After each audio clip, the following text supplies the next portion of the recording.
sloppy, careless, incompetent. You guys had literally a person who is dead as president of the United States for several years and you covered it up. This is where you're drawing the line of being embarrassed? Democrats, of course, are jumping all over this and they are pretending that this is a deep breach of national security. Again, it is very difficult for Democrats to have a leg to stand on here, considering their past treatment of classified information ranging from Hillary Clinton to Joe Biden. The bottom line is neither party takes this stuff particularly seriously at this point. Should both parties take it more seriously? Absolutely. Sure. Is it something that anyone takes seriously at this point, especially when it's kind of no harm, no foul? The answer is going to be no going forward here.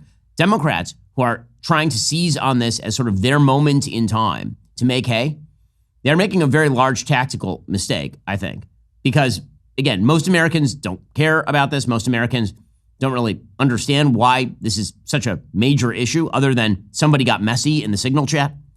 Senator Mark Warner of Virginia ripped into John Ratcliffe, head of the CIA, and Tulsi Gabbard, DNI, over the carelessness and incompetence and all the rest of this.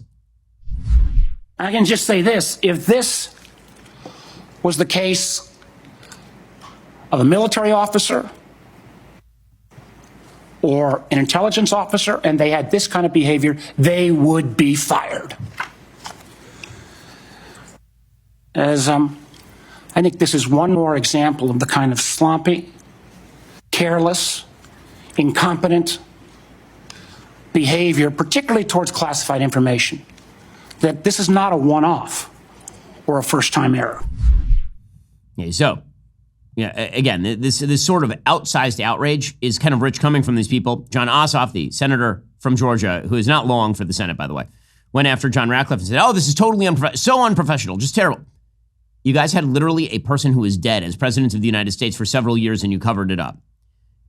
You guys presided over the worst American humiliation since the Vietnam War with the withdrawal from Afghanistan, where you turned over an entire country of 38 million people to the world's worst barbarians while getting American service members killed. People were dropping out of the wheel wells of airplanes. This is where you're drawing the line of being embarrassed? That wasn't a huge mistake. Well, I think they characterize this it is as embarrassment. This is utterly unprofessional. There's been no apology. There has been no recognition of the gravity of this error. Okay, I'm sorry. From these people, I'm just not willing to hear it. I'm not. I'm not. It's ridiculous. Susan Rice, who is National Security Advisor under Barack Obama, said this is just terrible. Just absolutely awful. Ambassador Rice, putting your National Security Advisor hat back on, your reaction to this report. It's stunning. It's likely the biggest national security debacle that any professional can remember. Okay, so that's the biggest national security debacle anyone can remember. I don't know. Again, I remember when you were a part of the Biden administration, like a top domestic policy advisor to the Biden administration that presided over the collapse of Afghanistan, among other things. So, yeah, no, I can remember much worse debacles than this. Now, is this great? Absolutely not. Is this something that you would recommend? No.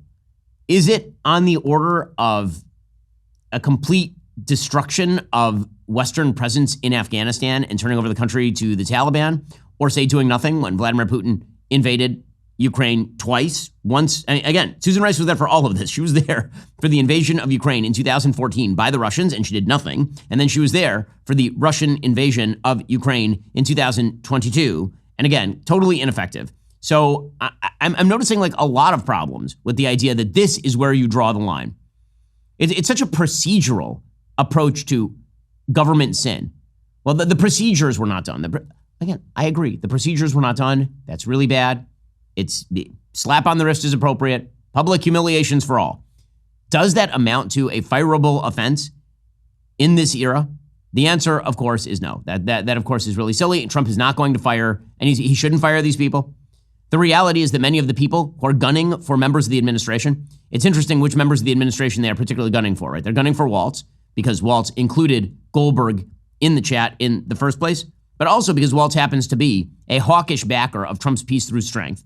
They're gunning for Pete Hegseth, the Secretary of Defense, who again is the hawkish backer of peace through strength. I mean, again, if you read the chat, what's fascinating about the chat, as I mentioned yesterday, is that the most responsible and intelligent commentators on foreign policy in the chat are Waltz and Hegseth.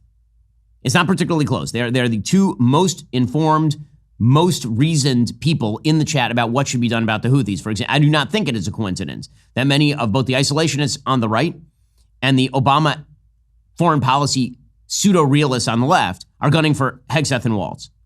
I don't think that is merely about the handling of classified information, because there are a lot of people on that chat. It turns out everybody was on that chat, and no one else is being gunned for, which is rather curious, shall we say.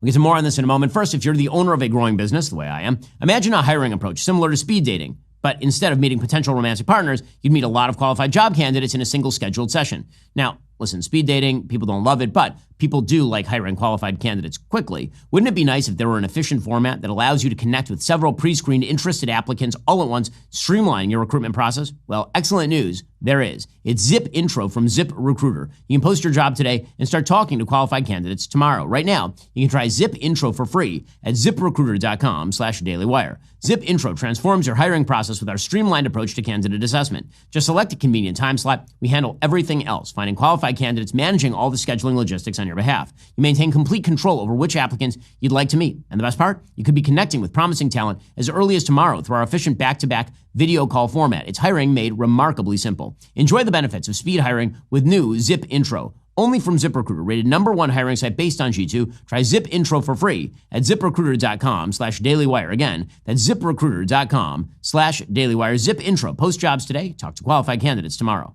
And I think that many people in the country, there's a whole Democratic campaign right now, which like, do you regret your vote for Trump? And the answer so far seems to be absolutely not for the vast majority of people who voted for Trump. And the reason for that is because the specter of Democrat rule is just that scary. Why? Well, because one of the ousted members of the squad, Ayanna Pressley, as I've mentioned before, is the Ringo Starr of the squad. They're far-left radical progressives in Congress, led by AOC. Well, one of the ousted members of the squad, Representative Cori Bush, she admitted what the Democrats were going to do next if they had gained power. And this is terrifying. Remember, the investment kept going down, down, down. And we were like, no, because we need this investment. We need, like you said, the money. That was more money for lead pipes than what we had. I think it was 3.9 trillion. Did it start at 3.9 and go down, or did it? We were at, I thought we were at 10, and then it went down to 6, and then down to 3, then it went down to 1.7, I believe. They were going to shoot for $10 trillion. $10 trillion in that climate deal. If they had unified control of government, they would do it again. No wonder people are still resonating to President Trump's message. Speaking of which, President Trump signed a couple of consequential executive orders yesterday. He signed an executive order, according to Politico, seeking to change how elections are administered across the country, especially rules related to citizenship and mail-in voting.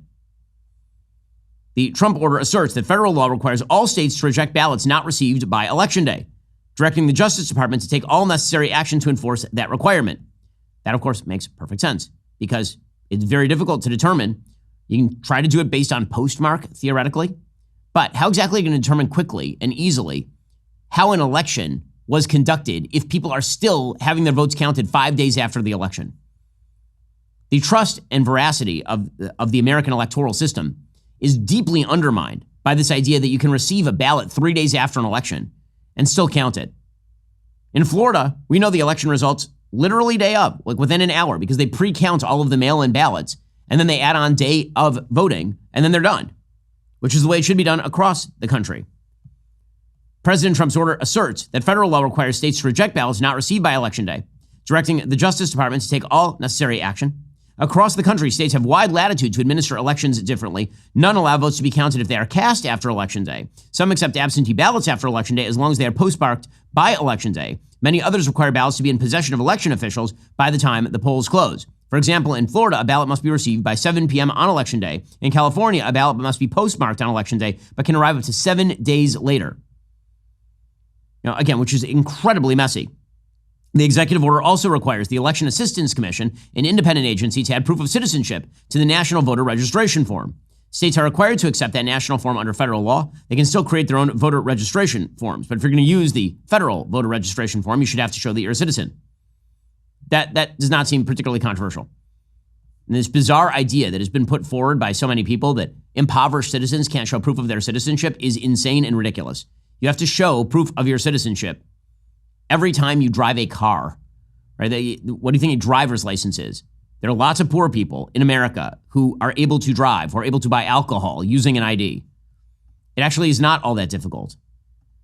This is an 80-20 issue, and Democrats find themselves on the wrong side of it. Well, that's all for now, folks. Don't forget to like, subscribe, and comment your thoughts down below. Be sure to check out all of the other great content on my channel. I'll see you here next time.